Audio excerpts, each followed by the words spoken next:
Hello engineers, जैसा कि आप सब जानते हैं कहीं भी कंक्रीट का अगर काम चल रहा है तो हमें उसकी टेस्टिंग के लिए क्यूब कास्ट करना पड़ता है।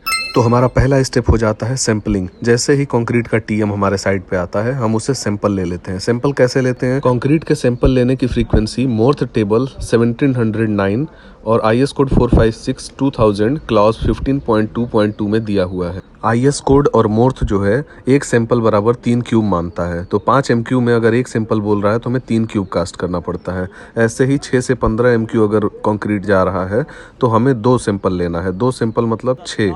वैसे ही 16 से 30 MQ अगर कंक्रीट हमारा जा रहा है प्लांट से तो हमें 3 सैंपल लेना है, यानी कि 9। 31 से 50 MQ अगर हमारा कंक्रीट जा रहा है तो हमें 4 सैंपल लेना है। इस मतलब 12 क्यूब हमें कास्ट करना है।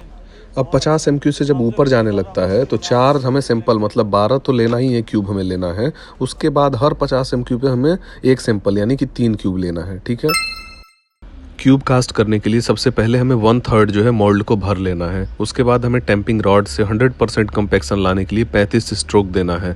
फिर उसके बाद 1/3 भरना है, फिर उसके बाद 1/3, 3 लेयर में हमें भर लेना है कंक्रीट को। उसके बाद ट्रॉवेल, जिसको कि करनी बोलते हैं लोकल लैंग्वेज में, उसका यूज़ करते हुए उसको शेप दे देना है।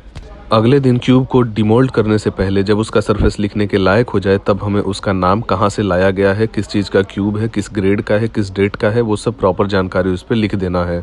हमें उसके बाद रिंच के मदद से क्यूब को डिमोल्ड कर लेना है और फिर हमें क्यूब को क्यूरिंग टैंक में, जो कि 7 दिन, 14 दिन और 28 दिन के लिए अलग अलग क्यूरिंग टैंक होता है, उसमें हमें रख देना है क्यूरिंग के लिए। और जब भी हमें टेस्ट करना होगा हम इसमें से निकाल कर टेस्ट करते रहेंगे। पानी को हमेशा क्लीन रखना है और वाटर का टेम्परेचर भी हमें नॉर्मल मेंटेन रखना है, जिसके लिए आपने देखा होगा कि ठंडी के दिनों में अक्सर जो है वाटर हीटर या हीटिंग रॉड्स का इस्तेमाल किया जाता है। 7 दिन, 14 दिन और 28 दिन के बाद जैसे ही हमें कंक्रीट को टेस्ट करना होता है हम कंक्रीट को इसमें कंप्रेशन टेस्टिंग मशीन में एडजस्ट करके लगा देते हैं और उसके बाद लोड अप्लाई करना चालू करते हैं। उसके बाद हम क्यूब के ऊपर 140 kg पर सेंटीमीटर स्क्वायर पर मिनट के हिसाब से लोड देते हैं। उसके बाद एक ऐसा पॉइंट आता है जब वो क्यूब जो है टूट जाता है। उस पॉइंट को जो है लोड को हम नोट कर लेते हैं। वो लोड हमारा स्ट्रेंथ निकालने के काम आता है, जिसका हम बाद में यूज़ करते हैं। इसके बाद दोस्तों आइए हम क्यूब टेस्टिंग का रिपोर्ट या रजिस्टर भरना सीखते हैं। तो सबसे पहले साइट का नाम जो भी है आप अपना लिख लेंगे, इसमें डेट डाल लेंगे, जो भी डेट को आप रिपोर्ट बना रहे हैं। ठीक है। उसके बाद सीरियल नंबर, जितने क्यूब्स आपको हैं अकॉर्डिंगली फ्रीक्वेंसी के लिख लेंगे। साइट का नाम लिख लेंगे, जिस चीज़ का भी चल रहा है, जैसे गर्डर का चल रहा है तो गर्डर का, या बीम कॉलम जिसका भी चल रहा है। ब्रांड लिख लेंगे, डेट ऑफ कास्टिंग, कितने दिन पे आप टेस्ट कर रहे हैं वो, और किस दिन टेस्टिंग आ रहा है वो लिख लेंगे। ठीक है। मिक्स उसका जो भी आ रहा है वो आप नोट कर लेंगे।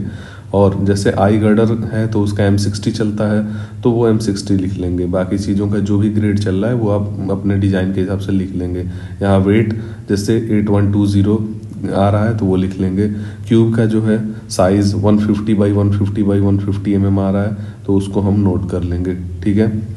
अब देखिए M60 है जैसे, तो उसका स्ट्रेंथ कैसे निकालेंगे। जैसे 1350 अगर हमारा रीडिंग आ रहा है, ठीक है, तो हम क्या करेंगे, उसको डिवाइड कर देंगे एरिया से 22.5 से। 22.5 क्या है, वो एरिया है सरफेस का। जैसे क्यूब का किसी का भी आप जो है 150 mm बाई 150 mm है उसको करेंगे तो आ जाएगा। ठीक है।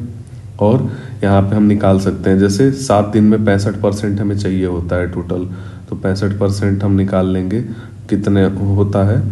M जो है, M अगर 60 है तो 60 इंटू 22.5 इंटू 0.65 ऐसे कर देंगे तो आ जाएगा। और ऐसे ही सारे क्यूब का स्ट्रेंथ निकाल के उनका एवरेज लिख देंगे और इसको फिल कर सकते हैं। और बाकी जो भी बहुत सारी चीज़ें हैं जो छूट रही हैं मैं आपको अगले वीडियो में सिखाने के लिए कोशिश करता हूँ। पर क्या आप जानते हैं ASTM C39 और M39 में आप क्यूब टेस्टिंग के बारे में और भी जानकारी ले सकते हैं।